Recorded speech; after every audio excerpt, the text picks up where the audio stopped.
Bonjour, bienvenue dans cette nouvelle vidéo. Dans cette vidéo, on va parler de mission de vie. Voilà, qu'est-ce qu'une mission de vie? À quoi ça sert? Et est-ce qu'on en a une? C'est ce qu'on va voir dans cette nouvelle vidéo.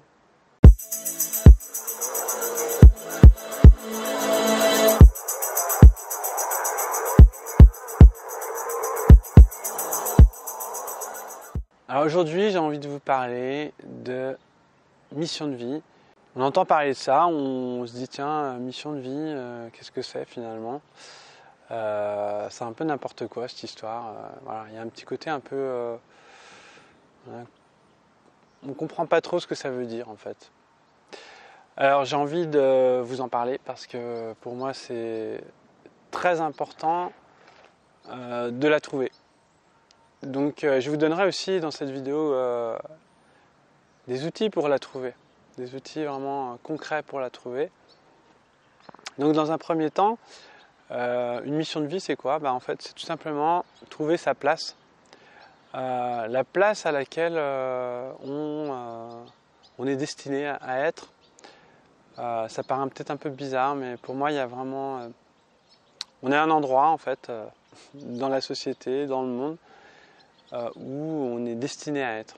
Donc ça paraît un petit peu pour certains qui n'aiment pas le destin, peut-être un peu limitant, mais ça ne veut pas dire qu'on ne peut pas faire ce qu'on veut. On est libre, on est vraiment libre d'agir, mais il y a un endroit qui est optimal pour nous.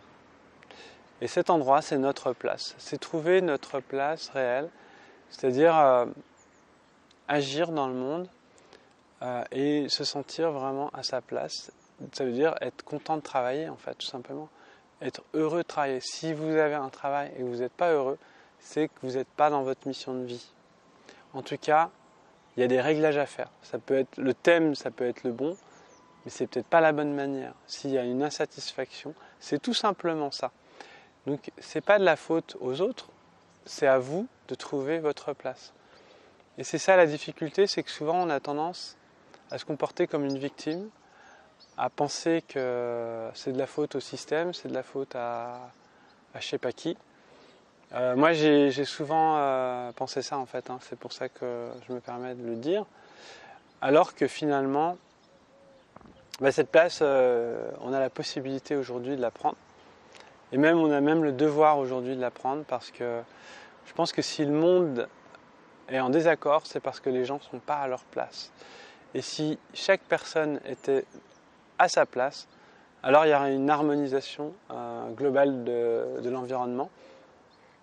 Ça veut dire qu'en gros, on ne se marcherait pas les uns sur les autres, on ne serait pas en lutte, mais on serait vraiment heureux pour nous et pour les autres.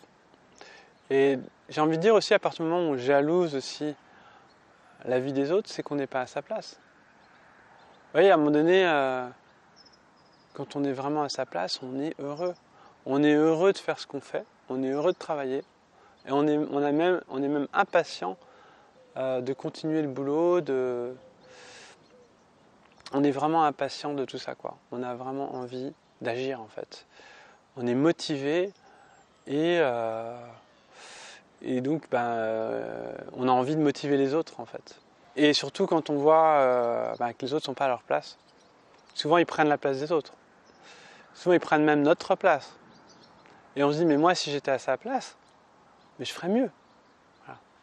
Pourquoi? Parce que la personne qui a la place au départ n'est pas forcément la bonne personne. Et peut-être que c'est vous la bonne personne. Peut-être que c'est vous la personne qui doit être là où vous avez dit, mais mon chef, il n'est pas à sa place, je serais meilleur que lui. Si c'est votre place, prenez-la. Ça ne veut pas dire d'être agressif et de lui bourrer la place, mais de vous donner les moyens d'arriver à cette place et d'y croire. Et d'y croire, parce que si c'est votre mission de vie, je peux vous dire que toutes les portes vont s'ouvrir. Les portes s'ouvrent à partir du moment où on est à sa place. Et elles se ferment, d'ailleurs, quand on ne cherche pas la bonne place. Donc des fois, on insiste pour une place, on va se battre pour une place, alors qu'en fait, ce n'est pas la nôtre. J'ai envie de dire, il n'y a quasiment pas à se battre quand on cherche sa place. Par contre, prendre des risques, sortir de sa zone de confort, oui, ça c'est obligatoire. Pour trouver sa place, il y a un risque à prendre. Il faut prouver que c'est notre place. Donc vous, si vous avez des envies, par exemple, je vais vous donner des exemples. Ça peut être une mission de vie, ça peut être s'occuper de la nature. Ça peut être, moi, mon objectif, c'est de réharmoniser la nature. Il y a un manque de conscience. Oui, je fais un petit ajustement de la mission de vie. La mission de vie est toujours liée à l'harmonisation de l'environnement. C'est-à-dire que le but d'une mission de vie, c'est d'harmoniser, d'être un harmonisateur, c'est-à-dire d'être à sa place pour harmoniser, et pas un désharmonisateur. Donc il y a des places qui n'ont pas lieu d'être. C'est-à-dire que tout ce qui est destructeur, par exemple, aller saccager des forêts primaires, je pense que c'est pas une mission de vie. Je pense que ça, justement, ça va plutôt perturber l'environnement, le système, même global, que de l'harmoniser. Donc la mission de vie doit être en corrélation avec une harmonisation intérieure et extérieure. C'est un travail qui va nous harmoniser nous-mêmes, qui va nous permettre de trouver notre ajustement entre l'intérieur et l'extérieur, c'est-à-dire que je suis heureux parce que j'agis. Donc à l'intérieur, je suis dans la contemplation même de mon travail. Et à l'extérieur, du coup, je dégage une énergie, je dégage quelque chose que les gens vont reconnaître en moi. Ils vont dire, oui, toi, tu es un grand connaisseur des oiseaux, par exemple. Je connais des gens qui sont à la Ligue Protection des oiseaux. C'est un passionné d'oiseaux qui connaît les oiseaux. Et maintenant, il agit et il a un pouvoir d'action et il a un pouvoir d'interaction même avec les gouvernements. C'est-à-dire que il est arrivé à un seuil de son expertise que maintenant, sa passion est vraiment devenue sa mission. Donc ça pourrait être sur les animaux, c'est pas que sur l'écologie, mais c'est en rapport avec l'écologie. Quand on parle d'écologie, on parle de la logique de l'écosystème. C'est pas un mouvement politique, l'écologie. C'est juste un équilibre, une symbiose qu'il y a dans la nature entre l'homme, la nature et l'environnement et l'univers. Donc l'écologie, c'est cette logique qu'il y a entre nous pour qu'il y ait un équilibre et qu'il n'y ait pas de perte d'énergie en fait, qu'il y ait toujours un circuit d'énergie qui soit plutôt lié à l'abondance qu'à la destruction. Donc l'écologie, c'est ça. Et donc surtout, ça n'appartient à aucun parti politique. Tous les partis devraient faire de l'écologie. Voilà, ça c'était pareil, un petit ajustement. Parce qu'on a diabolisé l'écologie en créant un parti. Sauf que donc, la droite, la gauche devraient s'intéresser à l'écologie et en prendre compte. Encore une fois, s'il y avait la conscience, ça serait complètement intégré.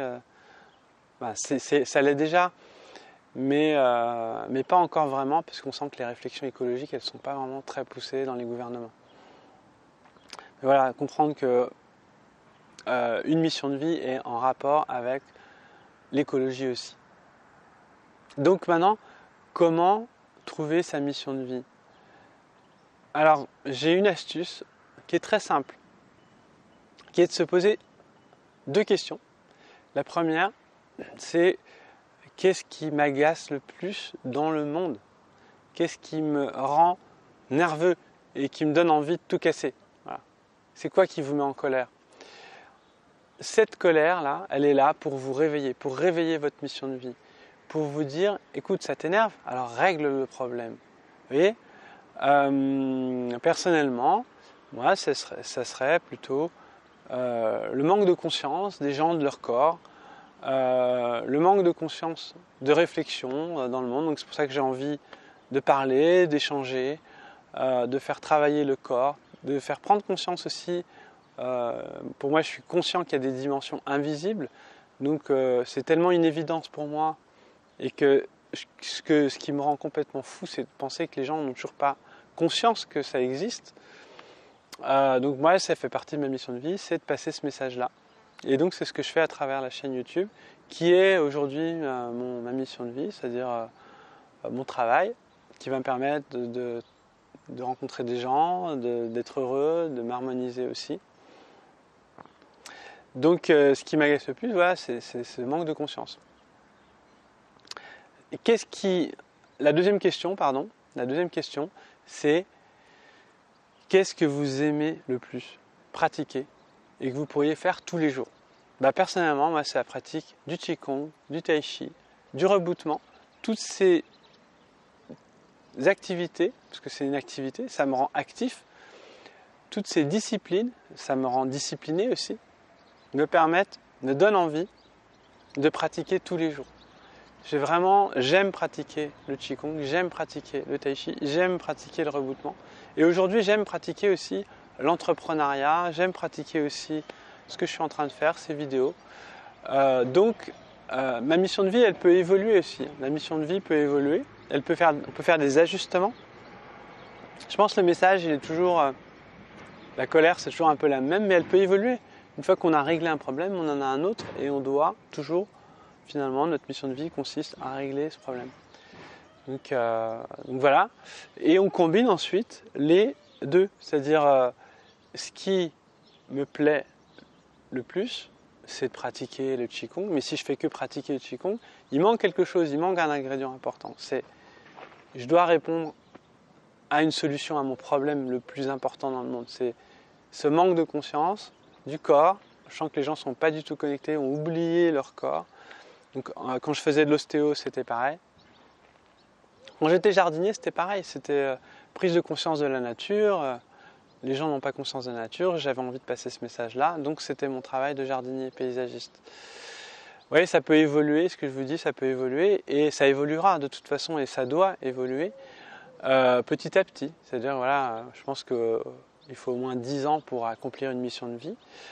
Mais on vous donne de nouvelles missions. Ça peut être beaucoup plus social par la suite. Ça peut être toujours en rapport avec cette harmonisation de l'environnement, de la nature, avec soi, avec les autres. Donc les personnes qui sont psy, par exemple, souvent, elles sont là pour passer ce message-là aussi. Vous voyez, elles sont vraiment dans leur mission de vie. Souvent, elles sont passionnées par ce qu'elles font. Même les docteurs, j'ai envie de dire, au départ, ils sont vraiment... là-dedans, mais attention de rester toujours bien dans sa mission de vie et de ne pas dériver, pas se faire récupérer par la tentation justement de sortir de sa mission pour ses intérêts personnels. Donc on va dire la tentation du diable, c'est de ne plus être dans sa mission de vie et de ne pas l'être. Et donc voilà, ça c'était aussi, j'en parlerai dans une vidéo, mais sur la tentation. Et sur le diable, en fait, il n'est pas là où on le croit, et j'en parlerai dans une vidéo. Mais il est plus là pour nous empêcher d'agir dans notre mission de vie, en fait. Voilà. Donc, on a des obstacles, et il va falloir être challengé pour trouver sa mission de vie. Il faut vraiment être motivé, et je vous assure que quand on commence à ouvrir les vannes de cette mission, les portes, elles s'ouvrent, les rencontres, elles se font. C'est comme si tout se débloquait d'un coup et toute cette misère qu'on a pu ressentir avant, que j'ai ressenti, c'est-à-dire ce sentiment d'impuissance dans le monde, il disparaît complètement. Donc j'espère que cette vidéo vous a plu. Donc je vous invite à me retrouver sur Instagram. En ce moment, je fais un petit peu de communication pour Instagram parce que j'ai vraiment envie de développer mon compte Instagram. Donc n'hésitez pas à vous abonner. Et je vais reprendre l'essence des mots. C'était un petit, si vous ne connaissez pas, en fait c'est des vidéos que je fais sur Instagram, sur IGTV. Donc vous pouvez me retrouver là-bas. Et je vais reprendre l'essence des mots parce que j'ai envie de reprendre ça très bientôt. Et donc sinon, si vous n'avez toujours pas téléchargé les vidéos gratuites, les formations gratuites, il y a la formation de rebootement, formation de Qigong, formation de Tai Chi, qui sont gratuites. Et si vous êtes inscrit sur la liste, de toute façon, je fais régulièrement aussi des offres qui sont toujours plus intéressantes que celles qui sont proposées sur le site. Donc c'est pas tout le temps, mais de temps en temps, voilà. En tout cas, c'est aux gens qui sont sur cette liste que je fais des offres les plus intéressantes. Donc si ça vous intéresse d'investir dans certaines formations qui sont sur le site Esprit du Corps, vous pouvez aussi vous inscrire sur cette liste en allant sur une des formations gratuites. Voilà, je vous dis à très bientôt, je vous souhaite une belle journée. Ciao les amis.